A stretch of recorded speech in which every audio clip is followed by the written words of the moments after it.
Exertus. Hey, everybody, tune in to Recent Tartarians. Recent Tartarians. Recent Tartarians. Join us on another exciting adventure of Exertus.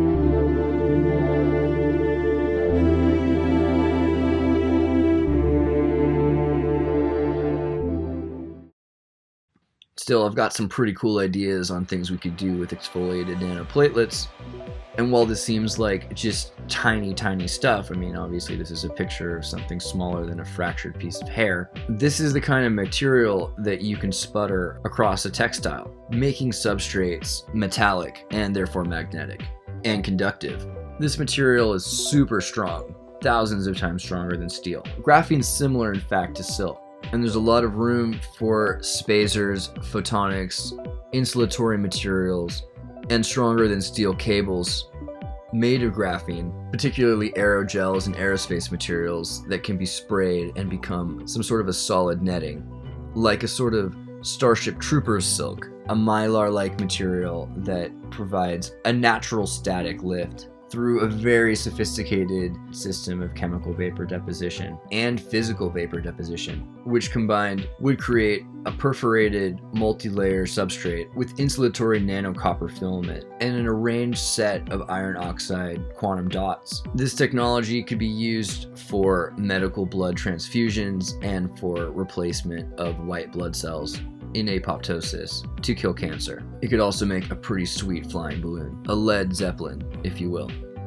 And using piezoelectricity, the electroluminescence would mean that you could actually have a glowing light bulb-like balloon. It could even infer using the graphene sensor technology as a giant sensor, wind patterns and differences in temperatures, as well as different air composition, and could easily be controlled in XYZ coordinates via radio.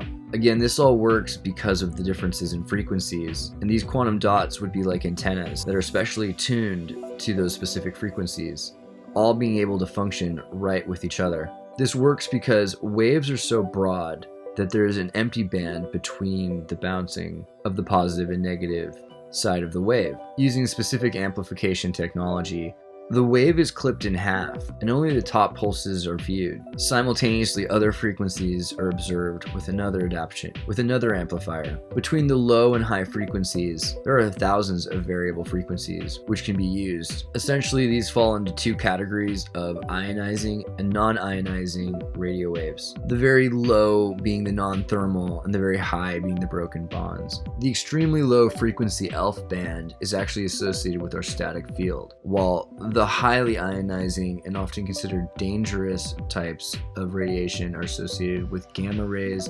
X-rays, and the beyond ultraviolet. Seemingly, the ionizing radiation exists beyond visible light for the most part. And while I can see why some people think it is less dangerous than they tell you, I can still see some of the cause of concern. Obviously, ionization in terms of electromagnetism can have serious effects on your torsion field. Something that more and more people are aware they are essentially made up of. More than you're made up of atoms or organs, you are a torsion field. And you exist within a torsion field that connects others. It is that folding within the universe which holds you together in singularity, using magnetism and electrostatic tethering. Atoms by themselves would not be able to be held together if it weren't for that electrostatic tethering. And that's why this technology has made its way into our military and into our future. Lockheed Martin's hybrid airship, for instance, can hold up to 23.5 tons and can basically run off free energy. Loon's projects, relying off of the ammonia balloons, are far more sustainable and without humans are much safer. This technology has made its way into the hands of mostly military corporations for the purpose of monitoring and connecting our network. But there have been a number of crafts invented for personal use in the Zeppelin range of airship. They're not as dangerous as you might think. In fact, a lot of them are pretty safe and pretty easy. The ultralight quality of the material makes it even cheap to produce. And the future of synthetic plastics will mean that it will be hard to keep these airships from popping up around the world in the hands of eccentrics. Probably get one before I die. Hopefully not too soon before I die, but I definitely want to try. And some of the airships from the 70s, like the disc Zeppelin, really make you wonder about some of the metal flying saucers and UFO crafts that we have seen over the years. This looks so much like a UFO craft, and yet there seems like there must be a very good practical reason for throwing this thing like a frisbee. But this is not the only example of this type of design for this sort of craft. Though it looks like this was a rather successful attempt by a group of amateurs, the military clearly worked on a number of disc Zeppelins themselves, covered instead of canvas with mylar. This came after the first drawings of UFOs and was probably inspired, but that doesn't take away from the efficacy of the design. In fact, if it works, an engineer figures out how it works. If not evidence, that should at least offer some sort of corroboration. However, for the most part, most people went on thinking that this didn't exist at all and that there were no such thing as unidentified advanced aerial crafts. Clearly, they've been identified. They were referred to at the time. Many people were told these things existed. They were told that they were weather balloons. Another great example of how they never lie to you. They always tell you a little bit of truth. Somehow, I bet you this thing is a balloon and has something to do with the weather. It might be for environmental observation purposes. It might be for actually affecting the weather itself. But I wouldn't be against literally just referring to this thing as the USS weather balloon. In fact, that actually sounds kind of scary. Still, it's not the newest, it's not the first, and it's not the last. There's so many examples of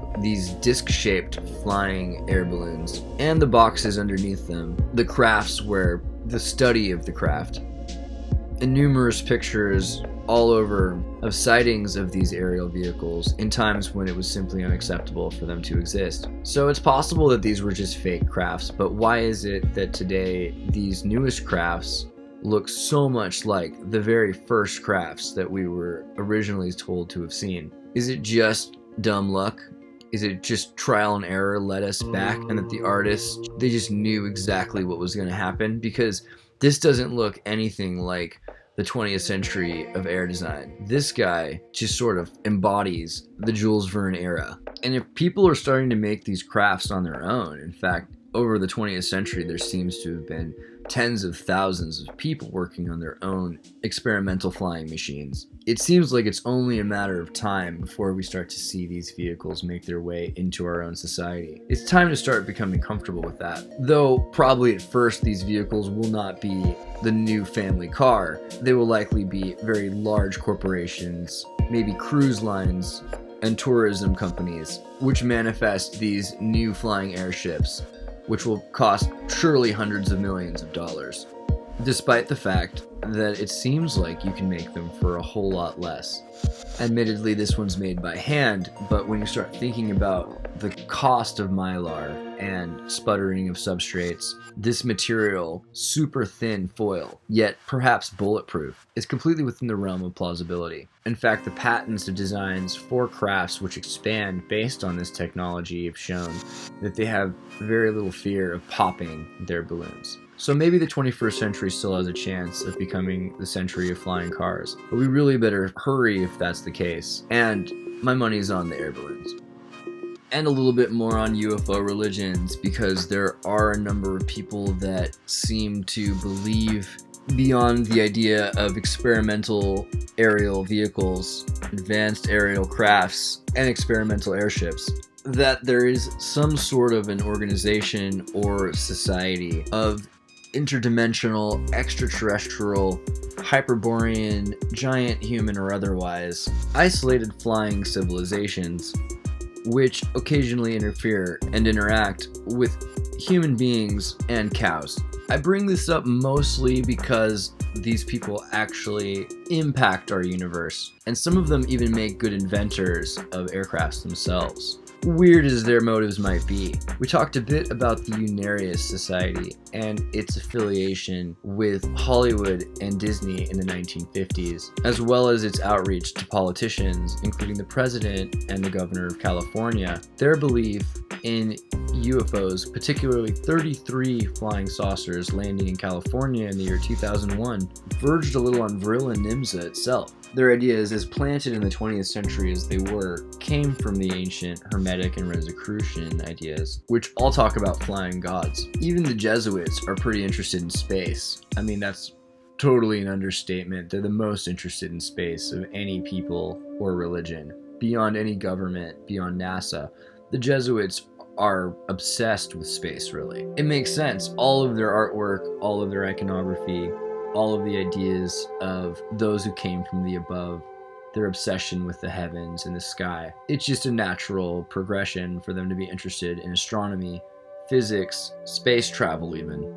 Guy Consolmagno, who runs the Lucifer telescope for the Vatican, wrote a book called How to Baptize an Extraterrestrial, wrestling with the concepts of how the Jesuits are going to advance the ministry once we move beyond the earth. Said as if this is a foregone conclusion. I've always found this space priest cult to be pretty fascinating, and I find it very well illustrated in the film Fifth Element. In the film, a group that seemingly are the Jesuits, or whatever they've evolved into over the last few centuries, are obsessed with this Egyptian mythological parable that has been handed down priest to priest, that aliens had given them the keys. And it's as if the rosary is the keychain. And all of this is happening at a time when Earth is now comfortably aware of space travel and aliens, and is on the verge of a rather biblical Armageddon. At this point in history, the only people who seem prepared, and who have been prepared for centuries for this turn of events, are this ancient religion, which is secretly and silently believed and perhaps actually knew the entire time of the existence of aliens, and are awaiting the Messiah, whom, amongst other things, will provide a new catalytic form of plasma energy, referred to as the fifth element. An interesting name for the film because it does not rely on the periodic table of elements, but instead the traditional magical Taoist sorcerer's elements: earth, wind, water, fire, and heart. And all the while, the interpreter is not told what's going on. The aliens actually land in 1905 in Cairo, visit the pyramid where the priest is working, and in order to protect their secret, end up locking one of the aliens inside of the pyramid, and the priest poisons and kills the young man who's helping him translate and sketch these hieroglyphs. A young man played by Luke Perry, who died this year. It happened rather routinely on an occult sacrificial holiday. Watching The Fifth Element, there is a famous mistake made in the film where there's a tripod behind Luke Perry, and he turns and the tripod disappears. Often this is thought of as just a mistake. Perhaps they were trying to say something. Were they going to pull the legs out from under Luke Perry? You never know. Still, the most important thing about the film is really the aliens and this prophecy, which goes back to ancient Egypt and Babylon, even though the military doesn't really understand this. And they're just helping this psychopathic CEO of a tech company obsessed with automation basically hand over the earth to this ultimate evil, which the aliens who've been working with the priests have been fighting for millennia, it seems. And that's why they brought the fifth element to the earth so that they could hide it. And someday they would use the fifth element again to raise this sort of transhumanist spirit, which would save not only the Earth and their race, but the universe by killing off this ultimate evil. Sounds pretty familiar, but I don't think they were trying to be too original on that side of the story. And I might as well mention that Mila Jovovich, as beautiful a Croatian woman she is, she's pretty monarched out. And I don't want to go too deep into her former husband and director, producer of The Fifth Element, but you can look into it. It's pretty dark. However, the idea of these UFO religions really connect the Unarius and the 21st century UFO movement to the NIMSA and the Thule Society in Vril, where seemingly a number of the members of Operation Paperclip were NIMSA. Operation Paperclip, which granted nearly 1,000 German scientists American citizenship in order that they would work on the space project and defense for the United States instead of for the United States enemies. These scientists ended up working with the United States military-industrial complex in corporations beyond the government itself through military contract. They also worked with the CIA, NASA, and many more agencies not often disclosed. One of the Nazi experiments that continued in America was mind control, known as the CIA's Project MK Ultra, which leads us back to Monarch. But the Project Paperclip scientists are particularly famous for their interest in both space travel as well as their more secret esoteric hobbies. Werner von Braun, for instance, a member of the Order of the Golden Dawn, prayed in Sumerian with a number of other Manhattan Project scientists and paperclip officers over Marjorie Cameron and Jack Parsons, the rocket designer, as the two copulated in a pentagram of lit fire, a pretty weird ritual known as the Moonchild ritual, the one that never-ending stories about. But Werner von Braun was brought to the United States and put on the Disney Channel after working on the V-2 rocket for the Third Reich, a story that's become perhaps completely notorious. But there's a lot of interesting things about Werner von Braun's personal life, particularly his interest in magic and the occult, as well as the folk movement. He had knowledge of Victor Schauberger. He spent a good amount of time in Glencoe and Roswell. He got to visit other companies besides Walt Disney, like Lockheed. And in a lot of ways, he kind of introduced the United States through Disney to the plan for this new space age future. One where in diving suits, we would exist in submarines in a vacuum and eventually reach a point when we could create some sort of a space donut, flat torsion reality. We would live inside underneath the crust and walk upon the roof as if it was the surface. This idea and many more were presented after 1947, the year infamously known for introducing the public to Area 51 after the alleged Roswell crash. And everything that you could possibly want to know about the Roswell crash and the technology that was developed in the years after can be found in either Protocols or Xanadu, the short episodes found on YouTube from Serial Experiments Lane. Probably one of the gnarliest anime ever made, and it's a very short series that decidedly ended where it did, with no intention of ever having a sequel. But Xanadu talks about the introduction to technology through the Roswell crash, which led Americans into the culture of the space age. All by people who simultaneously were working on bringing forth the cyber age, this new internet singularity, a consciousness known as Xanadu. And all of this goes back to the MJ-12 documents. Or the Majestic 12. And the Majestic 12 were the 12 men that were assigned to oversee the crash. Many of them very important members of secret societies and the military. All of them agreed that this was not an alien craft. And then all of them went off and patented crazy new technologies which changed the world. All of them did pretty well for themselves. The thing is, everyone's convinced that this is some sort of an off-world futuristic technology. Whereas at the time even, there were a number of theories about Deseret or ancient advanced Atlanteans, some sort of highly civilized technologies around the Grand Canyon. So the idea of a recovered craft from an ancient civilization is not any further removed than one from space. And Serial Experiments Lane goes into pretty good detail about some of the inventions that the MJ-12 team came up with on their own, with of course absolutely no help from anything that they discovered from any sort of crashed vehicle, ancient or alien or otherwise. It is a fascinating story. And you can even find most of the information online now.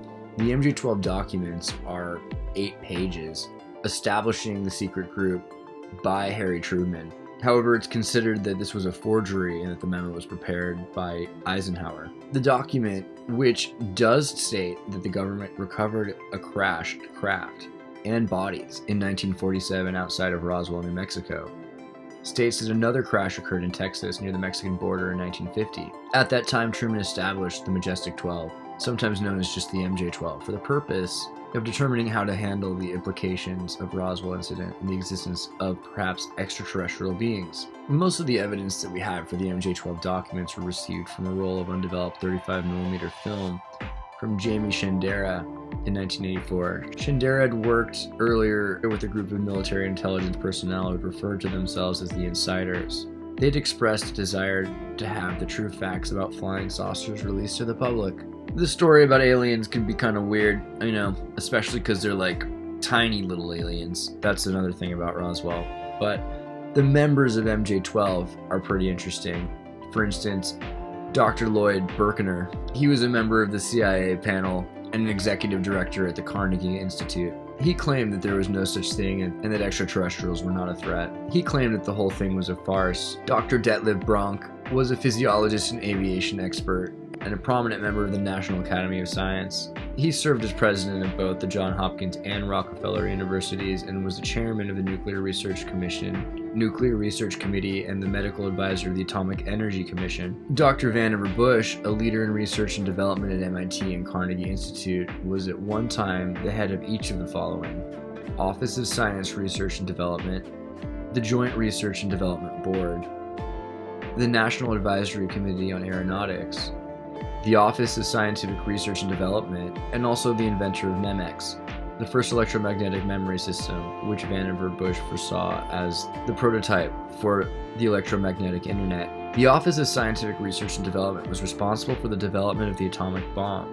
Vannevar Bush also put together the National Defense Research Council in 1941. Vannevar Bush should be mostly remembered for his creation of MEMEX because without it, we would have never moved towards the digital era. Essentially, this was the beginning of it. Vannevar Bush foresaw a future where data could be stored and accessed instantaneously all over the world through a system that he foresaw as Xanadu. This later became the internet. James Forrestal was a very important member of the MJ-12 document, and in 1949 he committed a very mysterious suicide. It is thought that he did not go along with the program. Gordon Gray, the Secretary of the Army, later held several high security positions under President Truman and Eisenhower and was a consultant on ufology and reported directly to CIA Director Walter B. Smith. Admiral Roscoe Hillenkoetter was the first director of the CIA. Later, he became a member of the NICAP, the National Investigation Committee on Aerial Phenomena. He publicly stated that UFOs are real, and through official secrecy and ridicule, many citizens are led to believe the unknown flying objects are nonsense. Dr. Jerome Hunsaker, head of the National Advisory Committee on Aeronautics and chairman of the Department of Mechanical and Aeronautic Engineering at MIT, and Dr. Donald Menzel, director of Harvard College Observatory and an expert in cryptoanalysis, the science of breaking codes and deciphering unknown languages and symbols. Menzel was involved in very high-level intelligence operations during and after World War II. These men, the perfect team for deconstructing a technology. Further, General Robert Montague and Admiral Sidney Sowers, weapons specialist and director of the CIA, and General Nathan Twining, known to have canceled a trip just days after the crash at Roswell. All of these men, while not so interested in aliens, said that these flying crafts were very real. It is thought that General Hoyt Vanderberg was the chief of staff for the MJ-12 group, secretly in charge of security. He was the chief of staff for the U.S. Air Force and former director of the Central Intelligence, and they even named the Vandenberg Air Force Base in California, where a space shuttle often lands and is named after him. There's a lot of crazy things out there when you start researching some of the ufology, which is kind of sad because you think it would focus mostly on the technology and the research, but there's clearly an effort to muddy the waters with crazy. And one of the stories that's very strange and very interesting is the one of Laura Magdalene Eisenhower, the great-granddaughter of President Eisenhower. Eisenhower was one of the first presidents, arguably, to use the power of suggestion and propaganda techniques of mind control in order to be elected, using scopolamine mind control and the psychoprogramming rhetoric of the slogan, "I like Ike." Eisenhower was able to cement himself as the president of the 50s, stepping out after World War II and as the winner, able to present the new history. Eisenhower's great-granddaughter, Laura Magdalene, has often said that she was the victim of a number of MKUltra mind control experiments and abductions that involved extraterrestrials, particularly greys, reptilians, and light beings. She's an active speaker, and as crazy as the story is, if not illustrate some truth about her experiences, do show that throughout her life, people were messing with her. But on to some more of the inventions that were discovered after Roswell, such as the MOSFET semiconductor. It took not but 6 months after Roswell to be invented, as if reverse engineering the TI-600 Skynet chip from Terminator 2. One of the greatest examples of early nanotech is the inspired by sheep actually, of George de Mestral's Velcro. This seemingly innocuous early nanotech of Velcro, inspired by sheep. George de Mestral claimed that one day he was hiking through Switzerland when he saw some forget-me-nots get caught on the burrs of some sheep. And because of his advanced, genius understanding of material science and electrostatic, he was able to come up with an idea to emulate this natural phenomena in what he called Velcro, a series of microscopic hooks and loops, which hundreds of thousands, if not millions, connect with each other, producing a stronger and stronger bond, which is harder and harder to break. In fact, the earliest uses of Velcro were for NASA, where the material was made using diamonds and silicon in order to be hundreds of times stronger than the Velcro we're used to. In fact, today, new Velcro is made with a material that can clamp up when electrocuted, and when depolarized, straightens, making the material virtually permanent until deconstruction is wanted. How useful this material really is for NASA, who can say? You know, up there in space with all of those spaceships and satellites. Anyway, there's also kind of a pretty funny thing in Men in Black about this, because Velcro, George Maestral's Velcro being invented after the burrs of sheep get caught in forget-me-nots, the theme song in Men in Black, where they say they are the Men in Black, you know the one, is based on another song from the disco era, Forget-Me-Nots by Patrice Rushen.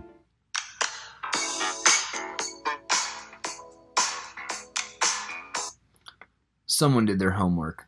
And am I going to talk about Vectran? Yeah, I guess I'm going to talk about Vectran. And there's all kinds of Vectran, and there's Vectran 500, Vectran 750, Vectran 1000, which really has to do more with the width of the material. But Vectran is actually coiled up together to make kind of a textile. Though really, Vectran is a liquid crystal polymer. I mean, look at how that carbon just... yeah. Needless to say, Vectran is symmetrical, aesthetic, and beautiful, even just on a chemical level. And it's mainly used for two purposes. One is for Nike's Lunar Fly shoe, and the other is for inflatable spacecrafts, which are photon and bulletproof. I imagine that somewhere this is being used in submarine technology, though I cannot yet verify it. However, what is obvious is that they wanted to produce a grip of this stuff, so they started producing Nike Lunar Fly, and even told some people, they were like, hey, you want to have space grade shoes? And I gotta admit, even as an Adidas guy, I thought about it, because liquid crystal polymer can be useful for so many things, particularly for producing this sort of Kevlar strength fabric. It's actually way stronger than Kevlar. But you can see the future of making a liquid crystal polymer that has graphene and iron oxide so that it can be used in electromagnetic tethering and producing these tiny little foil-based inflatable crafts that become super huge ships. And while this is supposed to be a sort of fax rendering of an actual photo, it has been called into question. Nevertheless, the patents for these designs are available. You can find a number of designs for triangular spacecrafts with ionic propulsion, and while the details don't clearly demonstrate the material or the capacity for being inflatable, they certainly show the design as an ionic lifter, very similar to the ionic lifters produced by myself and my grandfather as a child, and its use of torsion based in polarity. Granted, this could be made out of a solid material, it could also be made out of a foil, and the practicality of this foil being made out of quantum dots is more and more obvious. Even though I don't have $300 million to begin the fab process, let it be known, you heard it here first. And we're going to start seeing this sort of technology appear a lot more regularly, probably even in consumer electronics. I mean, once you start seeing this stuff in general patents, then you know that it's prime time for use, particularly in nanotechnology, where it's just too small for people to recognize what's going on. But as time goes on, it's going to be a craft that you get inside of. And more, it seems like that's what's being prepared for by people who believe that this existed a long time ago. Maybe that's why the History Channel bothered to make the show Ancient Aliens, because it just sort of fits to have one or the other. But why not both? But I mean, really, do these things have to be extraterrestrial? Aren't we just talking about giants? And how many times over has civilization been advanced enough that we could have lost it in these resets? I mean, we lose sea ships all the time. How easy would it be to destroy these giant aerial crafts? And going a little far out, back to Star Wars, looking at the Empire and Rebels' two major spaceships, the Star Destroyer and the Mon Calamari Star Cruiser, both of these ships actually use either strategy. The Star Destroyer is very similar to an origami ionic lifter, while the Mon Calamari Star Cruiser is a bigger and better blimp-like ship, far more similar to the Hindenburg, yet still biological and following the shape of a cephalopod. This makes even more sense when you start thinking about the balloon-like quality of the cephalopod, where this boneless, fleshy thing, with its own built-in jet propulsion, is able to deal with extreme pressure and vacuums, all because of its capacity to balloon instead of fold. So maybe it's back to biomimesis that we just emulate nature. Either way, it seems impossible to suggest that flying machines are just some fantastic urban legend, and that they probably existed longer ago in the past than most people would like to admit. And also that there's no reason that these balloons can't be electromagnetic crafts, or bulletproof for that matter. And the more we understand quantum nanoparticles, the easier it will be to control these crafts, even just using cellular radiation. As in beyond nuclear power, ubiquitous power. But this stuff is no longer relegated just to the imaginations of the theorists. And more they're advertising this as a future. You can even get your own piece of the future right now. But what's most interesting to me about this developing technology and all of its glory and everything, and this idea of the reset and the technology that we keep readapting, that somehow these advancements are really just the most ancient truths that we've been able to find. And that even if that secret's being kept from us, if you just find yourself one of the original pictures and you compare it with tomorrow, you'll see that they're exactly the same place. Tartary Nova.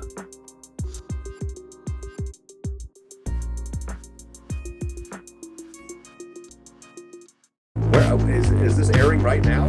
Recent This Talk Terry program is coming Hands. to you via Relay 2 satellite, a spacecraft orbiting the Earth at a speed of over 17,000 miles per hour. Hey, everybody, tune in to Recent Tartarians. Recent Talk Terry Hands. Exertus.